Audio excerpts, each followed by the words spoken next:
In the final years of the Second World War, beneath the devastated skies of Nazi Germany, an industrial transformation unlike any before was taking place across factory floors, underground tunnels, and hidden forest clearings, where the urgent demands of total war had forced an entire nation to reimagine the very nature of aircraft production. The Messerschmitt Me-262, the world's first operational jet-powered fighter, emerged not from a single assembly line, but from a vast, dispersed network of manufacturing facilities that stretched across Germany and its occupied territories, each one a testament to the industrial ingenuity and desperation of a nation fighting on the edge of collapse. To understand how this revolutionary aircraft came into being, one must step back into those years, into the workshops and production halls where metal was shaped, engines were assembled, and the future of aerial warfare was being constructed one rivet, one weld, one turbine blade at a time, in an environment where precision engineering met wartime urgency in ways that would define not only the outcome of air battles, but the entire trajectory of post-war aviation technology. The sound of hammers striking aluminum, the constant hum of lathes turning steel, the acrid smell of welding torches and machine oil. These were the sensory signatures of a production environment that operated under conditions most modern observers would find almost impossible to comprehend, where tolerances measured in thousandths of an inch had to be maintained by hand and eye, where quality control meant visual inspection and test fitting, and where every component carried the weight of a pilot's survival in combat thousands of feet above the earth. The story begins not in the factories themselves, but in the design offices of Messerschmitt, where in April 1939, months before the war began, engineers first laid down the conceptual framework for what would become the Me-262. The design evolved slowly through the early war years, hampered by engine development problems that would plague the program until its final days, with the aircraft making its maiden flight on 18 April 1941, using a conventional piston engine before finally achieving true jet-powered flight on 18 July 1942. With a pair of Junkers Jumo 004 engines mounted beneath the wings. By the time serial production began in 1944, the industrial landscape of Germany had been fundamentally altered by the relentless Allied bombing campaign, forcing manufacturers to abandon traditional factory complexes in favor of dispersed, camouflaged, and often underground facilities that could withstand aerial attack. Production was scattered across multiple sites, with fuselages built in one location, wings in another,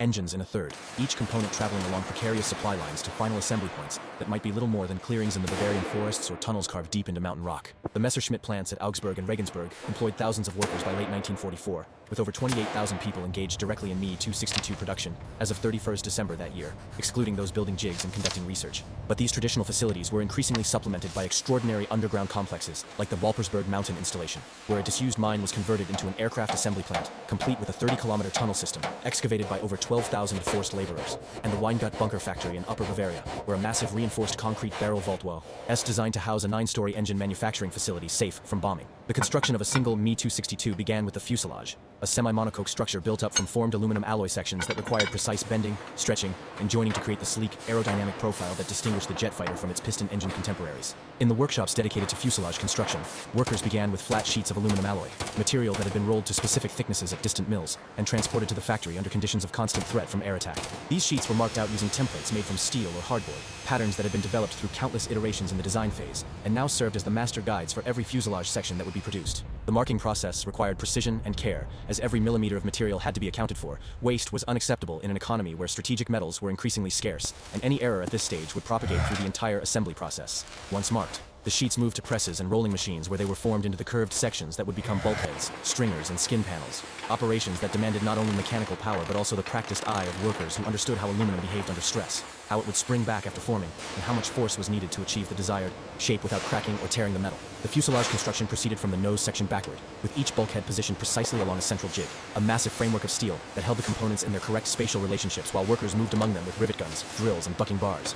The riveting process was particularly critical. Each fastener had to be set with exactly the right amount of force. Too little, and it would loosen under flight loads. Too much, and it would deform the surrounding metal or crack the rivet shaft itself. Teams of riveters worked in pairs, one holding the bucking bar against the rivet tail on the inside of the fuselage, while the other operated the pneumatic gun on the outside, the rapid staccato of their work creating a constant percussion that echoed through the assembly hall from dawn until well past dark. As the fuselage took shape, internal structures had to be fitted, including the fuel tank compartments, control cable runs, electrical conduit paths, and structural reinforcements that would support the wings, engines, and landing gear. The fuel system was particularly complex, with multiple tanks distributed throughout the fuselage to maintain proper weight distribution and center of gravity. As fuel was consumed during flight, each tank fabricated from thin aluminum and carefully sealed with specialized compounds to prevent leakage. The control systems were entirely mechanical, cables running from the cockpit to the tail surfaces through a series of pulleys and fair leads that had to be positioned with absolute precision to ensure the pilot's control inputs would produce the correct aerodynamic responses. Workers threaded these cables through the growing fuselage structure, testing their routing, checking for any points of potential chafing or interference, adjusting pulley positions until the cable runs were smooth and free.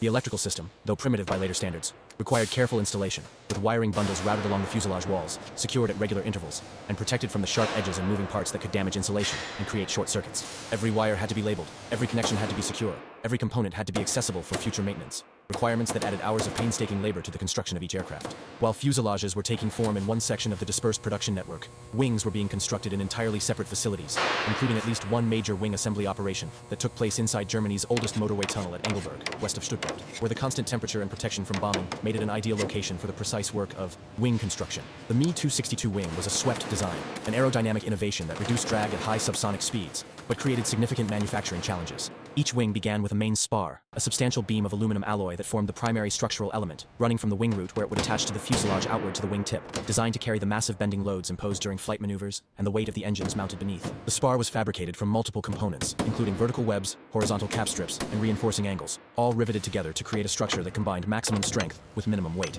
Forward and aft of the main spar, ribs were positioned at regular intervals, each one a carefully shaped aluminum framework that defined the wing's airfoil cross-section and provided attachment points for the wing skin. These ribs were themselves complex assemblies, with lightning holes cut into their webs to reduce weight, flanges bent along their edges to provide riveting surfaces, and reinforced areas where heavy loads would be concentrated. The installation of each rib required careful measurement and alignment. Workers used jigs and fixtures to hold the ribs perpendicular to the spar, while they drilled the attachment holes and drove the rivets, a process that could not be rushed without sacrificing the dimensional accuracy that was essential for proper aerodynamic performance. With the internal wing structure complete, the skin panels could be attached, beginning at the leading edge and working aft. Each panel carefully formed to match the wing's contours and overlapped with its neighbors in a pattern that would allow the rivets to be set properly and the finished surface to be smooth and fair. The leading edge itself was a particularly critical area, subject to high aerodynamic loads and requiring special attention to ensure it could withstand the stresses of high-speed flight. In some areas, the skin thickness was increased. In others, additional internal reinforcements were added, each decision the result of stress calculations and test experience that had been accumulated during the aircraft's development. The trailing edge, where the ailerons would be mounted, required precision alignment to ensure proper control surface operation,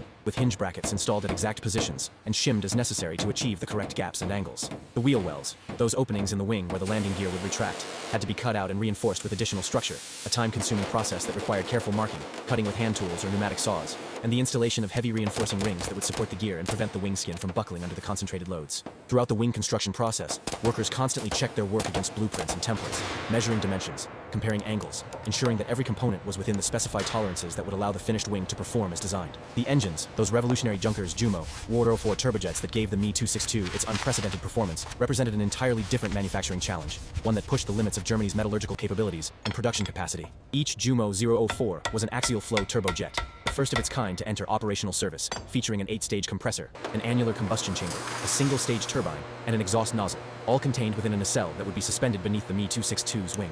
The engine's development had been troubled from the start, with persistent problems related to materials, particularly the lack of high-temperature alloys capable of withstanding the extreme heat and stress inside the turbine section. The solution, born of necessity rather than choice, was to design the 004B production engine to use minimum amounts of strategic materials, replacing heat-resistant nickel and cobalt alloys with mild steel protected only by aluminum coating against oxidation. This compromise allowed mass production to proceed, but resulted in an engine with an extraordinarily short operational life, requiring overhaul after just 25 hours and reaching an absolute limit of 35 hours for the turbine wheel. The construction of each engine began with the compressor assembly, where 8 stages of blades had to be mounted to a central rotor shaft with absolute precision. The blades themselves were intricate components, initially manufactured from solid steel, but later produced as hollow sheet metal parts to save weight and material, each one carefully shaped to the required airfoil section, and then welded, pinned, and brazed into position on the compressor disc. The attachment method evolved through the production run, with blades dovetailed into slots in the compressor disc and fixed by small screws, a technique that allowed for replacement of damaged blades, but required meticulous workmanship to ensure proper seating and security. The compressor itself was mounted to a steel shaft, with 12 set screws,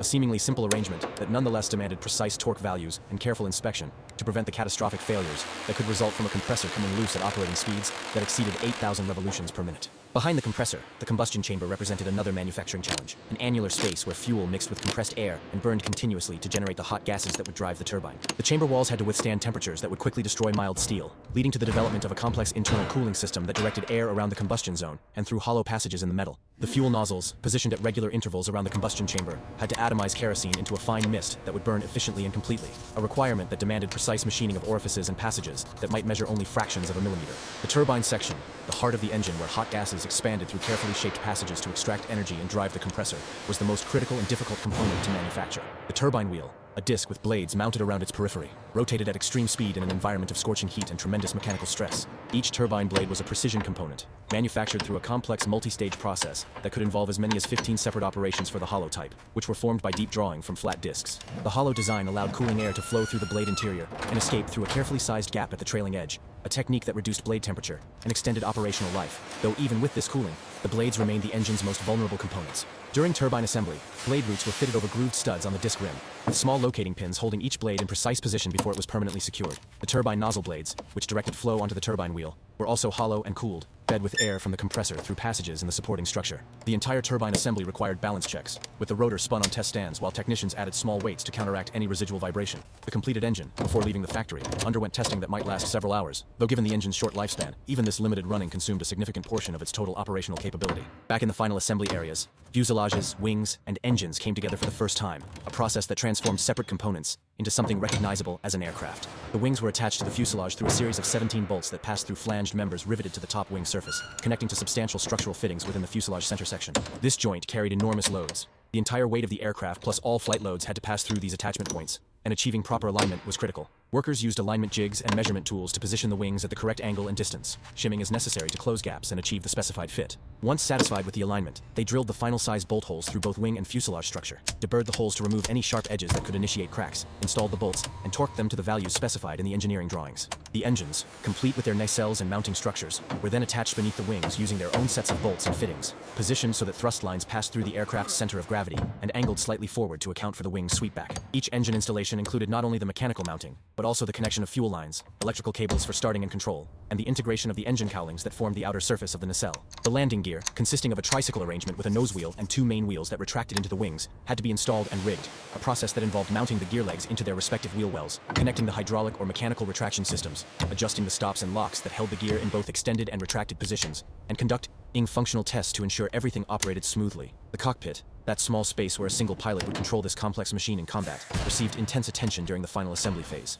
The instrument panel was a carefully organized arrangement with flight instruments positioned on the left side and engine gauges on the right, a layout that allowed the pilot to monitor aircraft performance and engine operation with quick eye movements. Each instrument had to be installed in its designated location, connected to its respective system through lines or cables, calibrated, and tested. The left console carried the throttles, two substantial levers that controlled engine power, along with fuel controls, trim adjustments, and emergency systems. The throttles had to move smoothly through their full range, with detents and stops positioned correctly, and their linkage to the engines had to be rigged so that throttle position corresponded accurately to engine thrust. The right console contained electronics, engine starters, and radio equipment, all requiring careful installation and connection to power sources and antennas. The control column, rising from the cockpit floor between the pilot's knees, connected through cables to the elevators and ailerons, and its installation required precise rigging to ensure control movements felt natural and produced the correct aircraft response. The rudder pedals, controlling yaw through the vertical tail surface, similarly had to be connected and adjusted. The pilot's seat, armor protection, canopy mechanism, and countless smaller items from gun sight to oxygen system to cockpit lighting all had to be fitted, tested, and signed off by inspectors who moved through the production area with clipboards and checklists.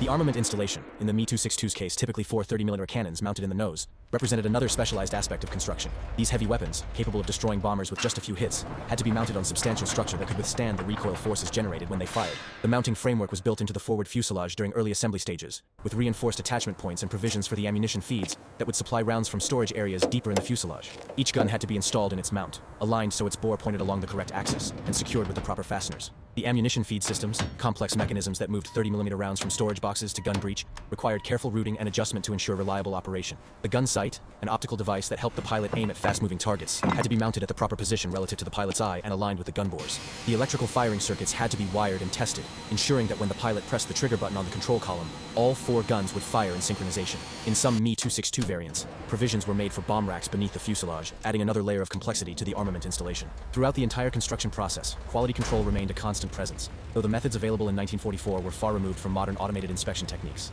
Inspectors relied primarily on visual examination, their experienced eyes capable of detecting improper rivets, misaligned components, damaged finishes, or any of the countless defects that could compromise an aircraft's performance or safety. Dimensional checks were made with hand tools, calipers, micrometers, and specially designed gauges that verified critical measurements. Load tests might be conducted on structural components, applying forces and measuring deflections to ensure the structure met strength requirements. Functional tests checked control systems, hydraulic systems, electrical systems, each one exercised through its full range of operation to identify any binding, leakage, or malfunction. The engines underwent their own specialized testing, run on ground stands while technicians monitored temperatures, pressures, speeds, and vibrations, looking for any indication that the engine was not performing as it should. When problems were found, aircraft were pulled from the production line for rework, a process that could involve disassembly of major components, replacement of defective parts, and repetition of the quality checks. The pressure to maintain production rates while ensuring aircraft were safe for combat created constant tension on the factory floor, with managers pushing for speed, while inspectors held the line on acceptable quality. As completed aircraft reached the end of the assembly process, they were prepared for their first flight, a moment that represented both the culmination of hundreds of hours of labor and the beginning of the aircraft's operational life. At conventional factories, finished Me-262s were towed or taxied to runways where test pilots would conduct initial flight evaluations. At the Walpersburg underground facility, completed aircraft faced a unique challenge. They had to be hauled up the side of the mountain on an inclined railway to reach the runway constructed on a hilltop, and only then could they take to the air. The first flight was always a test of everything that had been done in the factory. Every rivet, every bolt, every adjustment, every inspection. The pilot conducted pre-flight checks, verifying control movement, checking fuel quantity, examining the exterior for any signs of damage or incomplete work. The engines were started, a process that involved cranking the compressor up to speed with a two-stroke starter motor before introducing fuel and ignition. As the engines wound up to idle, the pilot monitored gauges, listening to the sound, feeling the aircraft's response to throttle inputs, making a final decision about whether to proceed. The takeoff roll, that acceleration down the runway as the engines pushed the aircraft toward flying speed, was a moment of truth. The nose wheel lifted first, then the main wheels, and suddenly the aircraft was airborne, climbing away from the factory, away from the production line, transitioning from industrial product to combat weapon. The test pilot would conduct basic handling checks, evaluating stability, control response, engine performance, looking for any indication of problems that would require the aircraft to return to the factory for adjustment. If all went well, the aircraft would be delivered to an operational unit, beginning its brief operational life in the desperate air battles of 1944 and 1945. The production of the Me-262 continued under increasingly difficult circumstances through the final year of the war, with approximately 1,400 aircraft completed before Germany's surrender. Though less than 100 were in combat-ready condition at any given time, the dispersed production network, spread across above-ground factories, forest clearings, motorway tunnels, and deep underground complexes, represented an extraordinary effort to maintain aircraft production in the face of overwhelming Allied air superiority. At facilities like the B-8 Bergkristall Esche 2 complex beneath St. Georgengusen, Austria, vast networks of tunnels housed assembly lines where slave laborers from concentration camp Gusen II produced fully equipped fuselages at a rate of 450 units per month. By early 1945, working under conditions so harsh that typical life expectancy was measured in months, and total deaths reached between 35,000 and 50,000 people. The underground factory at Walpersburg, despite its elaborate tunnel system stretching 30 kilometers and the effort of over 15,000 workers in its construction and operation, produced only 20 to 30 aircraft before American forces overran it in April 1945. The Weingut bunker factory, with its massive reinforced concrete arches designed to house a 9-story engine manufacturing facility, never reached operational capacity, with only 7 of its 12 planned vault sections completed by war's end. These extraordinary facilities, conceived and partially constructed in a desperate attempt to preserve Me-262 production against the relentless Allied bombing campaign, stand as monuments to the industrial determination and human cost of total war. The Me-262 production program, viewed from the perspective of industrial history, reveals the intersection of revolutionary technology, wartime urgency, material limitations, and human effort that characterized the final phase of World War II.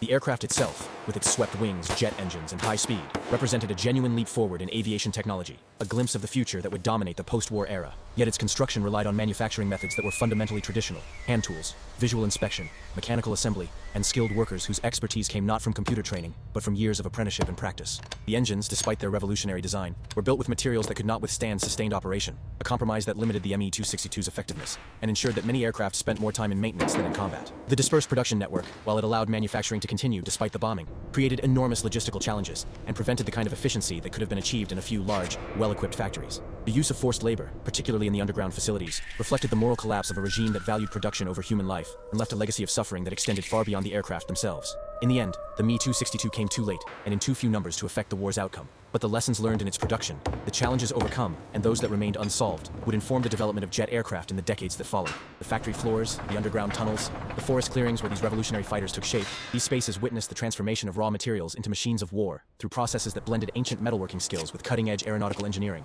creating aircraft that briefly challenged Allied air superiority before the industrial system that used them collapsed in the ruins of the Third Reich.